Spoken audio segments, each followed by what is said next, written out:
What's up, guys? My name's Jay, and welcome to the Zen of Story podcast. I love all things story, and as a story addict, I'll be taking a look at the greatest stories out there, whatever the art form or language, and examine why they work so well and how they've made a mark on our lives. So, let's see what we have today.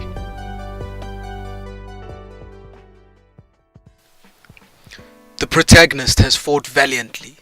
She has fought off goblins, warded off demons, and yet, despite all of that, she's cornered.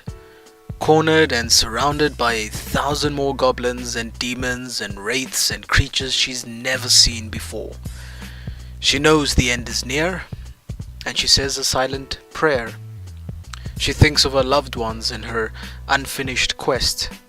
So close. She slumps to the ground, unable to move a muscle. Fatigue gripping her every bit of being, and she gives in, accepting her fate as the creatures that surround her close in. Suddenly there's a flash of light. Blinding, it burns all the creatures around her, engulfing them in a fire that scorches everything in its path, except the protagonist, of course. She stands up and dusts herself off, and her eyes squint to see the source of light. A mysterious being appears, riding on a flying griffin, and a magical rainbow appears in front of our protagonist's feet. She runs and skips along the rainbow, and it leads her to the mysterious being and the beast, a being and beast she's never heard or seen before. But now she hops onto the griffin and they fly away, on and away to the Castle of Doom, where she will complete her journey. Sound familiar to you guys? What you just heard was an example of the literary device Deus Ex Machina. The artists of ancient Greece were infamous for their tragedies, and it wasn't long before their plays needed a new style, something to reinvent their themes and give their audiences an inspiring tale to remember. Enter the God from the Machine. A new device introduced into plays that kept the style and overall arc of Greek tragic tales, but added a new plot device that now allowed for the protagonists to be saved from a divine intervention. Either through a crane that lowered actors onto the stage, or through trapdoors that allowed actors to rise onto the scene, actors were now able to literally embody godlike figures that descended via a machine onto the stage and rescue the hero from seemingly unresolvable situations.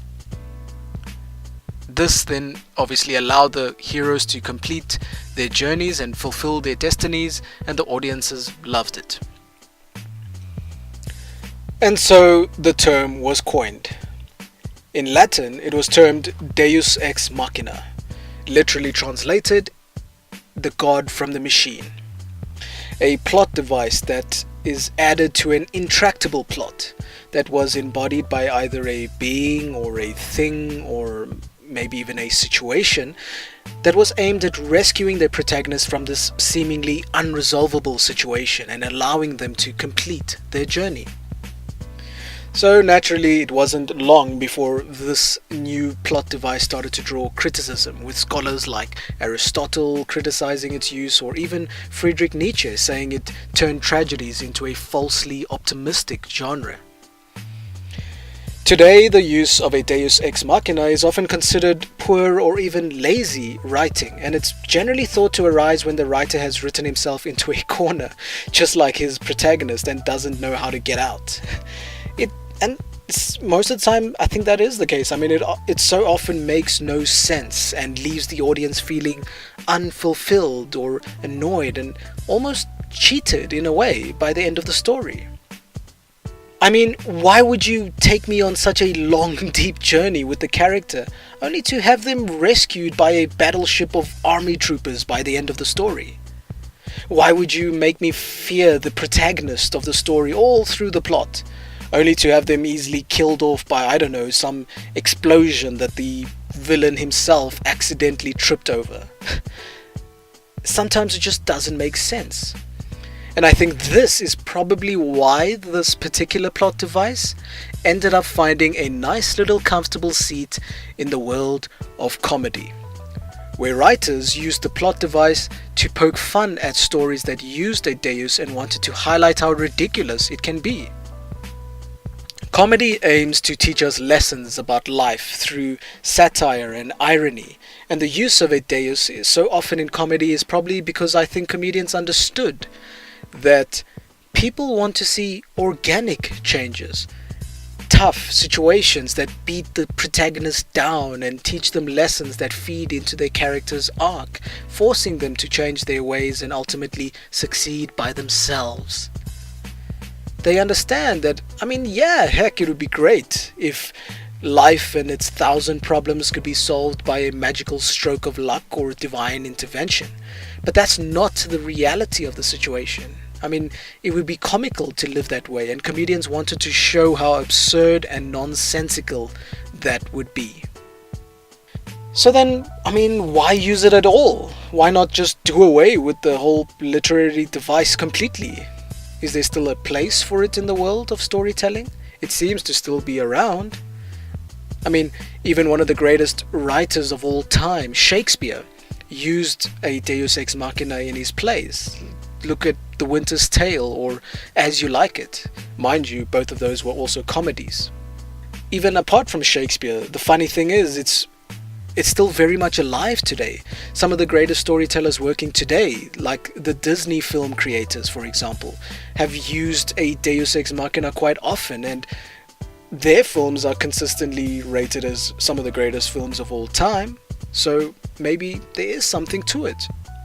But, well, the Disney films and their storytelling techniques is something I'll dive into in a future episode. Today, I want to take a look at two legendary fantasy series and see how both of these epic stories have used a Deus in their stories, respectively. I'm talking about The Lord of the Rings and Game of Thrones. Now, please bear in mind, for this episode I'm going to be talking about the film and the TV versions of both these fantasy epics. And I'm going to compare how both these epics have used a Deus Ex Machina and why I think one of them used it more constructively to enrich their story and take it to a whole new level. Let's go. The Lord of the Rings is often considered the benchmark of epic fantasy storytelling, and with good reason. It is still to this day magnificent in its scope, its style, its depth and characterization, and the film trilogy was, well, downright brilliant. However, even Lord of the Rings ended up resorting to using a Deus at one point, right at the end. Remember those eagles that magically seemed to appear when all seemed lost? They just randomly swoop in and save the day, rescuing members of the Fellowship at crucial moments. The audience was like, huh?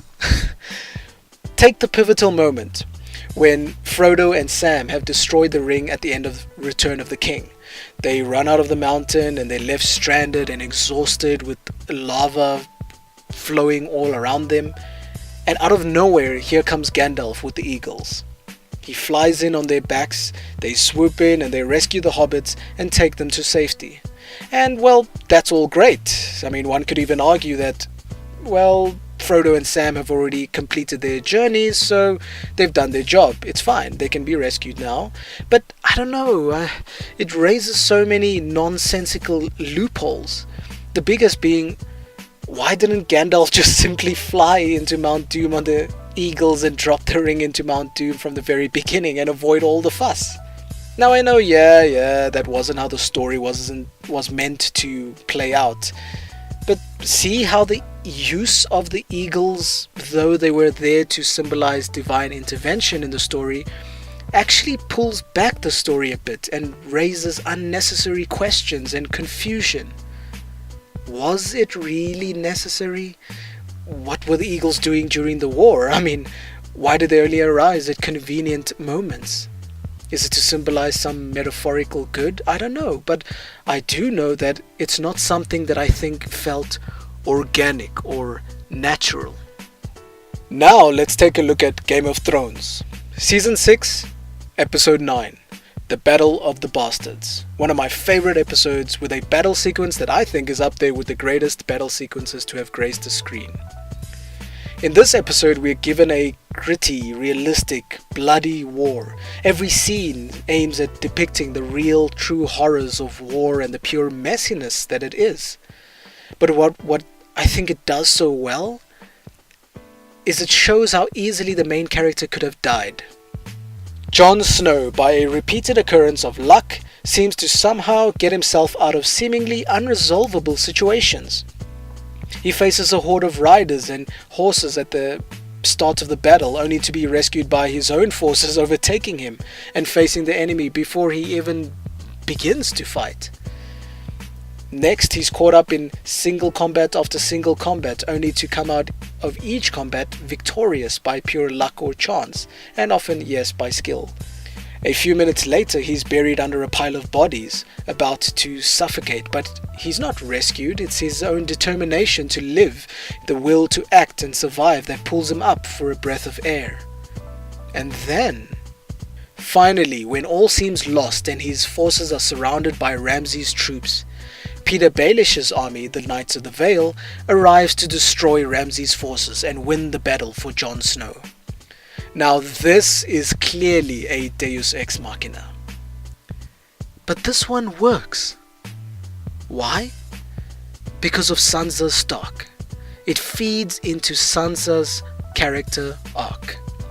Sansa is brutally tortured throughout the series up until then, and in season 6 she finally starts to take control and turn her actions from passive victim to an active player in the Game of Thrones.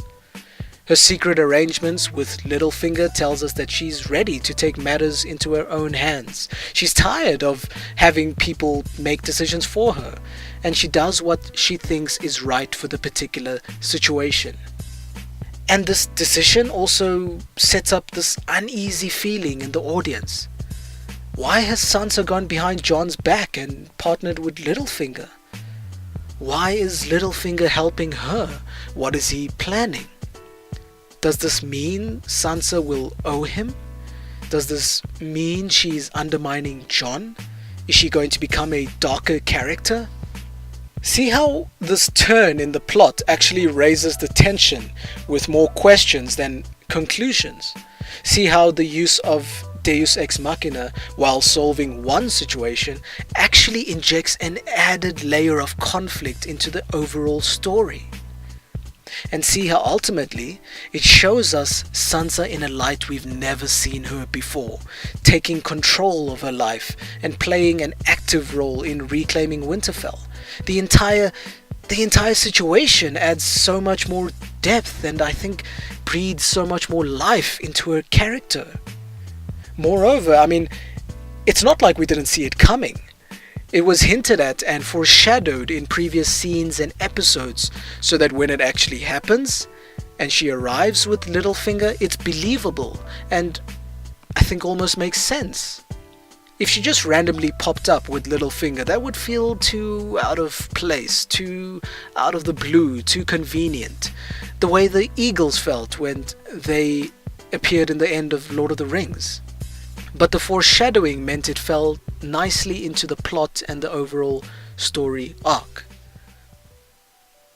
So in effect, while the Lord of the Rings used a Deus Ex Machina to conclude the overarching internal journey of the characters, Game of Thrones used it to actually open up a new door of conflict and take the story in a completely new direction. The use of a Deus Ex Machina is a device writers have used for hundreds of years, either to symbolize divinity of a character as a means to poke fun of or for satire, or to feed into a character's overall story arc. Whatever the reason, if you are going to use it in your story, make it feel organic and in keeping with the internal logic of the story. Foreshadow it so it makes sense. Use it to create and elevate conflict to the story, leaving us, the audience, more excited than they were before.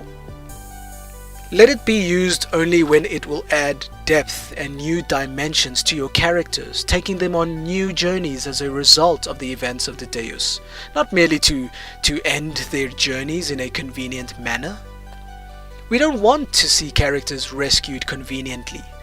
We want to see characters making choices and overcoming challenges, becoming stronger in the process, for worse or for better. This was the Zen of Story. If you want to hear more, head on over to www.zenofstory.com and subscribe for more episodes. Let me know if you have a great story, and we'll explore it together. Cheers.